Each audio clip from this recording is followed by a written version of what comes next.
Here's a very quick 1-minute bushcraft tip. I've got some horseshoe fungus, which I have burnt out, and you can see here I've got some ash, and I'm going to use this ash to treat any sores or wounds that I have in my body. It's been something that natives have been doing for thousands of years. So I've got an open wound here just from being around in the bush. Just going to take some of the ash from the horseshoe fungus. Just rub it in here like that.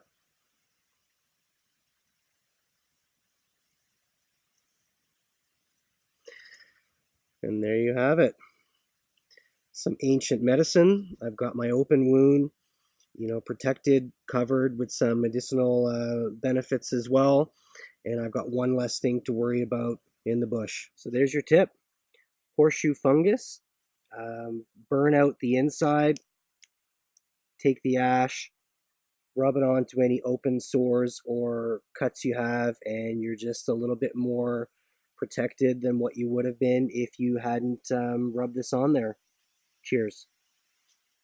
Today's 1-minute video.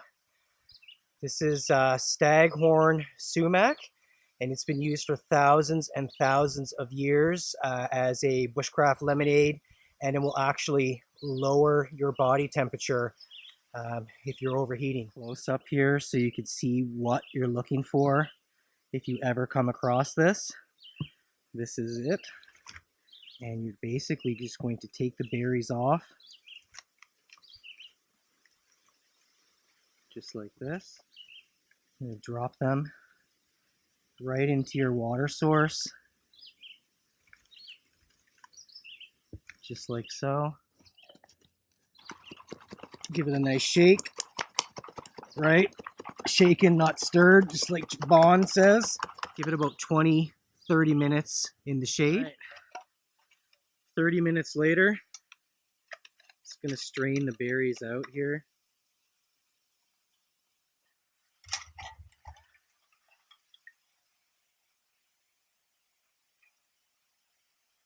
Oh, it tastes so tart. And it's so nice, and I'm going to get the added bonus of the medicinal properties of the sumac. It's going to lower my body temperature in this heat we're having, and I get a nice drink to boot. Cheers. Okay, so I have in my hands today a piece of chaga. So if you stick around and watch the rest of the footage, we're going to make some chaga tea today.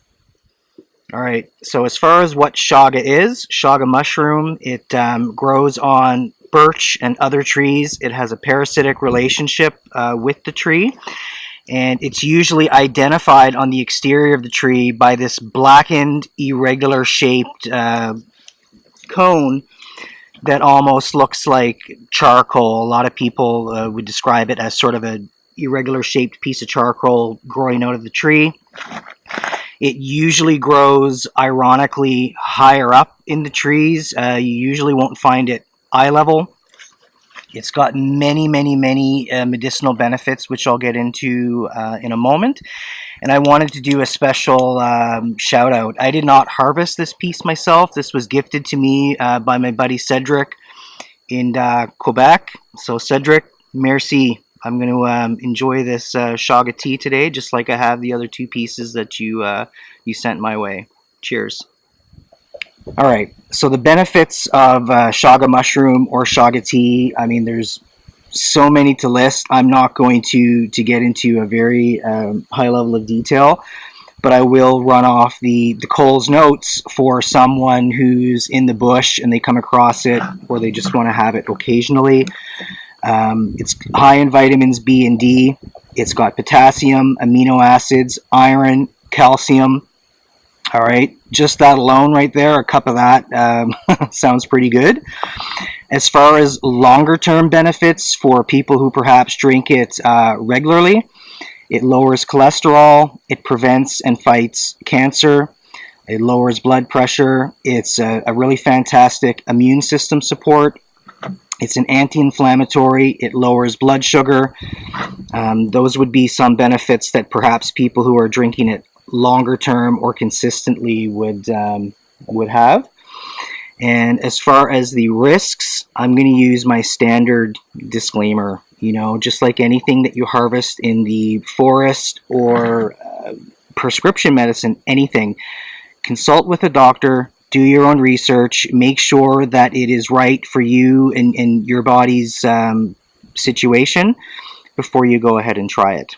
I've done my research. I've had this before. I'm comfortable with it. That doesn't mean it's right for everyone. So if you're not familiar with it, pause the video and do some research and make sure that it's something that would be okay for you to ingest. So as far as making the tea, it's quite simple. You take your chaga, you put it in boiling water, and from there you can find many hundreds of different ways and approaches to how people take it. Some people break it up, chop it up, grind it up, and they put a fine powder in, boil it that way. Some people take a piece this size, break it up into different sizes. Some people just take the nugget and put it right into the water, and that's what I'm going to do. I'm going to take this nugget, I'm going to put it in the water. As far as cooking time, again, some people, you know, pop it in for 5 minutes. They enjoy a cup of chaga tea. Some people will not boil, but steep this for several hours, up to 4 or 5 hours, and believe it or not, up to 4 or 5 days. It really depends on what you're looking for. If you just want to enjoy a nice cup, 5 minutes can do it. If you want to extract as many of the medicinal benefits as possible, you probably want to go somewhere in the neighborhood of a minimum a couple of hours, up to however long you want to simmer it and however strong you want the tea. So what I'm going to do today is just pop it in the pot. I don't have a fire going because we're in the middle of a very extended fire ban. So I've just got my propane stove. I'm going to pop this in, bring it up to a boil, drop it down to a simmer, and just let it go for at least 2 hours. And then we'll have a look at what the actual tea looks like.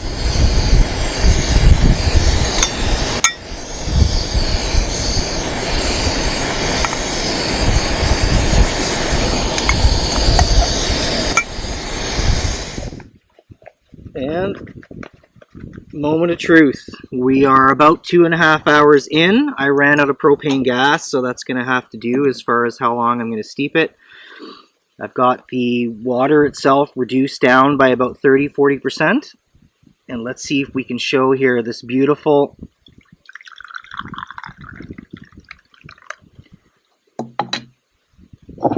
amber color of the tea. Look at that. Just like a normal English tea or a very light coffee. Give it a taste.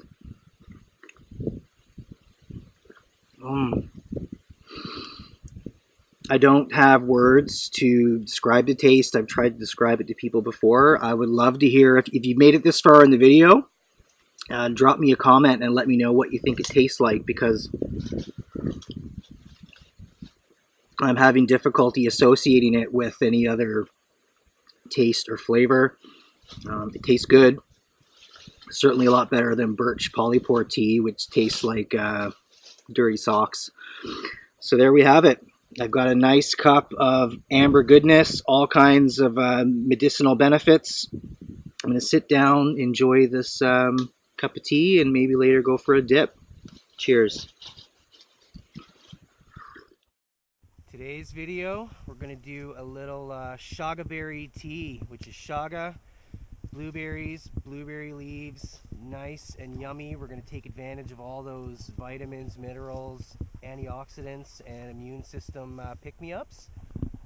Sawyer's already getting a head start on it, as you can see. So we're going to keep going. We're here for the day, just harvesting wild blueberries, and then we'll do up some nice chaga tea.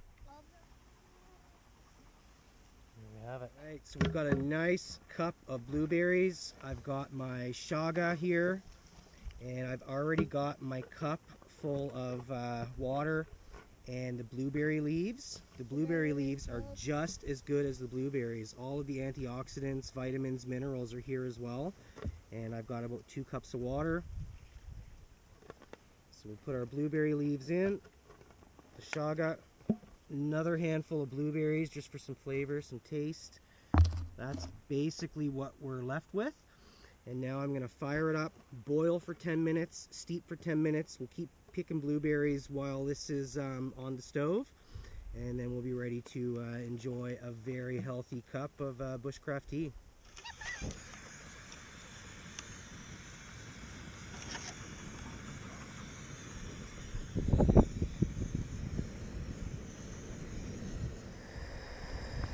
So we got our boil going in no time.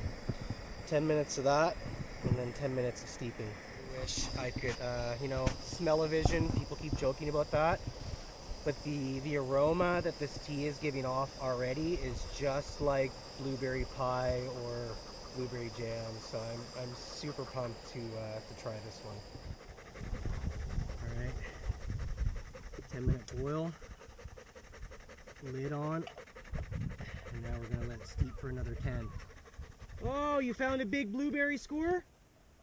I hope the color shows up. This is a beautiful dark purple color on that tea, and now we'll do the moment of truth taste test.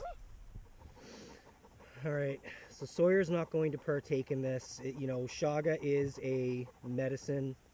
He's not a grown-up. I am, so I understand the risks and the benefits of chaga. But here goes. Oh, that's the most delicious tea I've ever had in the bush. You've got the blueberry flavor, you've got the tartness of the blueberry leaves, which gives it a little slight bitterness taste. You've still got the classic chaga taste, but it's definitely masked by the blueberries. Oh wow, that's really good. You have to try this.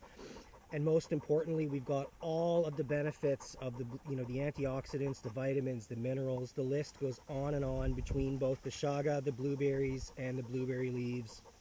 This is one delicious, healthy wild tea. Cheers. Today's video, I'm on the Atlantic Ocean here. The tide has actually gone out probably about 100 feet. It's evening time, and I'm going to scavenge some periwinkles, basically little sea snails, and some seaweed, and have a little survival meal on the ocean side.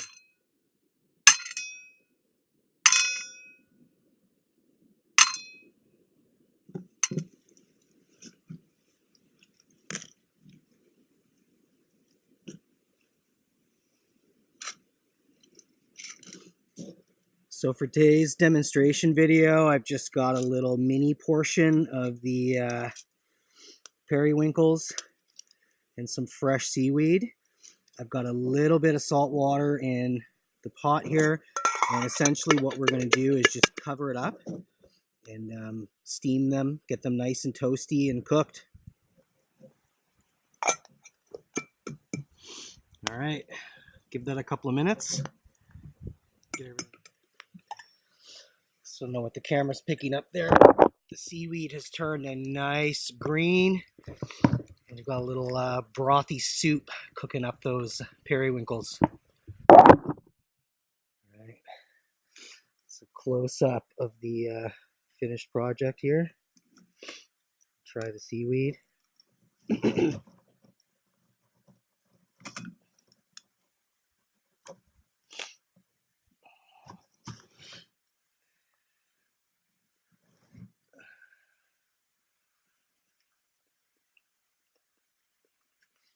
Oh, very rubbery and salty, but pretty delicious and pretty healthy as well. And now for the periwinkles, I just made myself a little bush.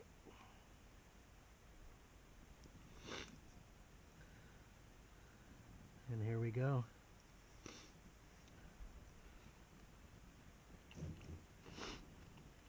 Oh, well, that tastes really, really. It tastes just like a a scallop or shrimp, to be totally honest. That's delicious. So if this was in a survival situation and you had spent the entire day foraging these little guys, 100 grams would give you 90 calories and about 16 grams of protein. So if you were in a real survival situation and you spent the entire day exerting very little energy, you'd be able to have a very nice meal off these little guys. Just like a scallop. Let me try one more here. This is surprisingly delicious. So all you need is just a little tiny spear to pull them out. Cook them up for a few minutes.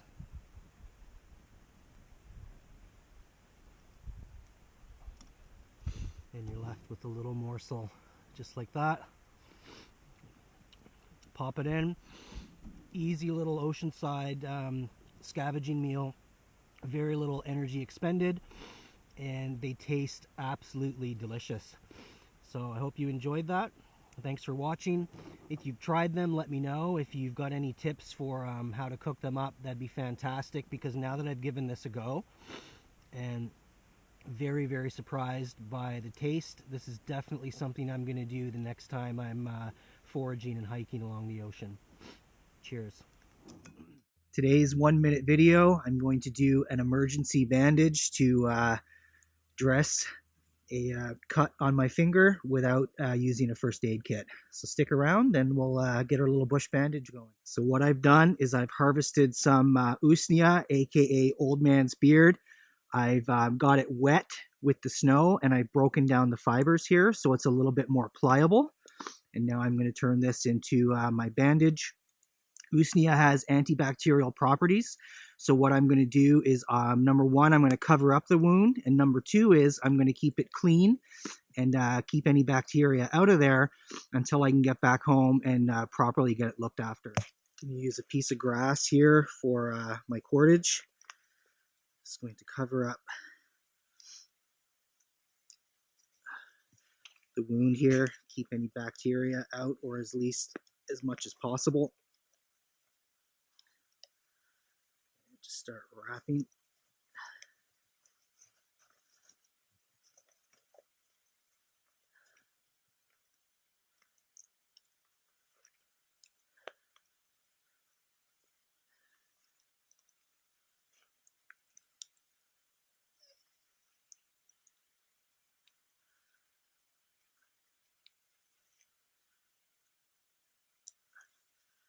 Just pull it through.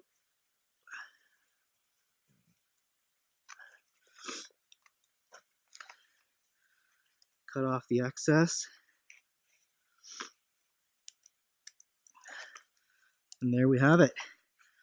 I've got my wound dressed, and I've got it with the antibacterial properties of the NOUSNEA. I'm going to keep any germs out of there until I can get home and properly get it cleaned up. So that's today's tip. Cheers. Horseshoe fungus. It's been used for thousands and thousands of years as a natural mosquito repellent. So stick around. We're going to soften up the fibers here, hit it with the ferro rod, and get rid of some of these mosquitoes.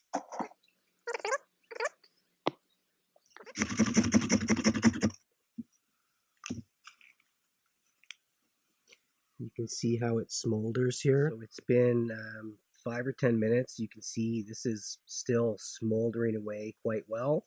You can see the wind direction is going off this way. So all I need to do is place a couple of these, around the camp, let them blow in the direction of where I'm going to be sitting or standing. From time to time, just give it a little blow to get that smoke out. And you have now a natural mosquito and black fly repellent.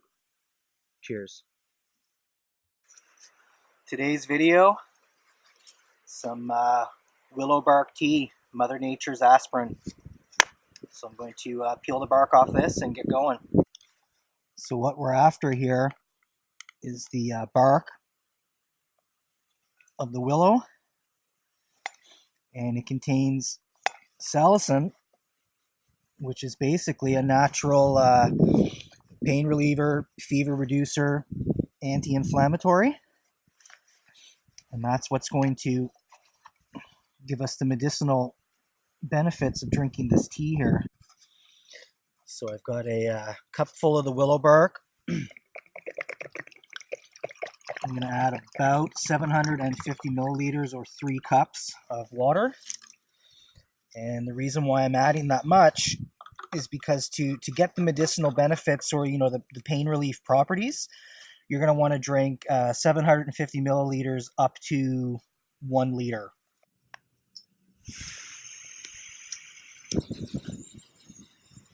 So to make the tea, you're basically going to boil for 10 minutes and steep for 30 minutes.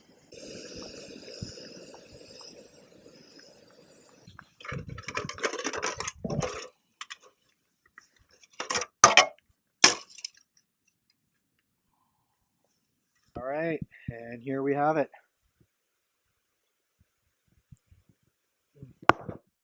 I don't even know how to describe the taste. It's not off-putting. It smells worse than it tastes. It's got a very sort of dirty sock smell, but it doesn't transfer over to the taste. And there you have it.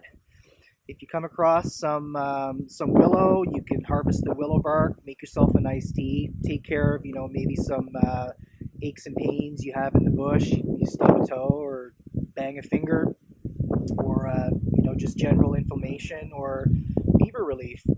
So I hope you enjoyed that. Drop a comment. Let me know if you've actually tried willow bark tea, and if you've actually felt any medicinal benefits from doing so. I'd love to hear from you. Cheers. 1 minute of Bushcraft, Volume 3, and today it's going to be about rose hips. Rose hips are basically the fruit of rose bushes. They contain 50% more vitamin C than oranges, so that's why it makes such a fantastic survival food. Lots of vitamin C, keep that immune system nice and boosted, especially in colder weather. So you could eat the rose hips raw. They don't taste terribly good. So if this was a long-term survival situation, what you would do is transfer them